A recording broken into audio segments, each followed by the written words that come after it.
Hello mga guys! Let's go! Karon ni mga guys, ubani ko ninyo kay maghatod tag estudyante. Kay syempre mga guys, good person biya tan. Kay afternoon pa man pud atong duty mga guys, uy hatod na sa nato ang atong estudyante. Kini ang estudyante nga hatod na ko mga guys, kay wala ini si Raymond jud. Ug ani nga tay mga guys, kay gikuha na pud nako ang motor, then tuwa na pud siya naguna na pud siya sa gawas kay naguna bakas. Sa adlaw sa klase niya mga guys, magdali-dali gyud na siya, unya ginaingnan ko niya magdali gyud daw. Kay syempre hadlok gyud na siya malate mga guys. Kanini ako manghod mga guys, kay eskwela ni siya sa UM or University of Mindanao. And ani nga tay mga guys, kay ihatod lang nako siya sa Kalinan dito lang sa Pausta. Lately mga guys, katong first pa lang sa iyang klase mga guys or katong weeks pa lang nag-school siya sa UM. Kay ginahatod gina nako siya dito sa MAA. Unya kay tungod sa atong katupulan mga guys, gikapoy makuhatod-hatod sa iya sa MAA mga guys. Unya nina nako na siya nga dito na siya sa Kalinan Manukan. Bitaw mga guys, oy dili sa ingon nga tapulan ta. Ang ako lang pud bitaw mga guys, kay busy man pud good ko, then apo ko gipangbuhat. Unya layuan pud ko mga guys, og 4 years siya dito sa college mga guys. 4 years pug ko magsigatod sa iya ha. So meaning kapuyan jud pud ko. Okay ra gid guys ako magatod mga guys, labaw nagwala ko'y ginahimo or wala ko'y trabaho. Pero kay samtang naman ko trabaho mga guys, kapuyan jud ko maghatod-hatod. Pero choco ra pud kina mga guys, kinaama pud akong papa kung dili ko makahatod naman pud akong papa nga mo'y hatod sa iya. Sabot magud ani mga guys, kay paboard dun siya sa downtown pero dili man siya magboard dito kay kabalo ka ni mga guys nga kini ako manghod mamas boy. Like dili gid siya kaagwanta nga layo sa iyang mama mga guys. O kung pamotoron pa ni siya mga guys, dili pud siya kabalo mo motor na untay motor mga guys, pero unsaon man to di man kabalo mo drive. So wala gyud siya laing choice mga guys kundi man nakaya na lang gyud siya para maka-eskwela siya kay naman siya pangandoy sa kinabuhi. Dito man siya nag-eskwela karon sa UM Davao mga guys, so meaning to say manakayan gyud siya from Kalinan to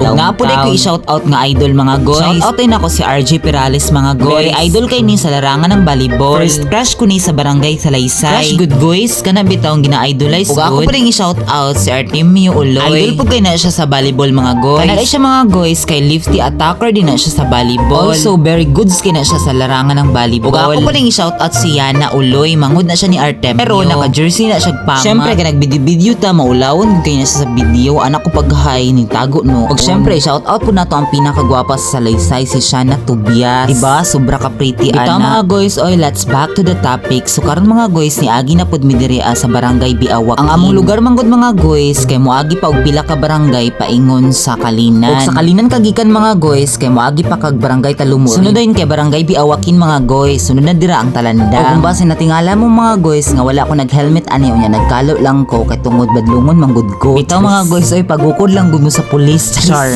Joke lang to mga guys ha. Ayaw pud nyo tinud. Wala ko nag-helmet ani mga guys kay sa pausta lang man pud nako siya ihat. Og isa pa ani mga guys kay very early pa manggod kayo pud. Magbantay-bantay lang kita sa kanunay mga guys kay diri manggod sa talom mga guys. Uso kay diri ang dakop labi na dira sa Kampo 1 dira sa Crossing. Kaya ang LTO office mga guys kay doon na pud kay sa Kalinan na sa Riverside. Ikaw nga nag-motor mga guys nagtanaw ka sa akong video karon ayaw ko sunduga mo nang pag-helmet gyud karon dili pud ka madak. Kay kung madakpan ka mga guys imuha na ng sala ug imuha na pud ng gasto. Basta nag-ingon ako mga guys mag-amping lang kita sa kanunay para di ka madakpan. Diri nga side mga guys kay magpagasolina unta ko nya pag-abot na mo dito kay wala tay pula. Blue na lang daw mga guys IST yellow I mean kuan. Diri akong ginaingon mga guys nga naidako. Grabe na gid kay improvement sa among lugar mga guys. Uy kay sa una gagmay ra kaayo og mga tindahan karon purti na daghan kag establishment.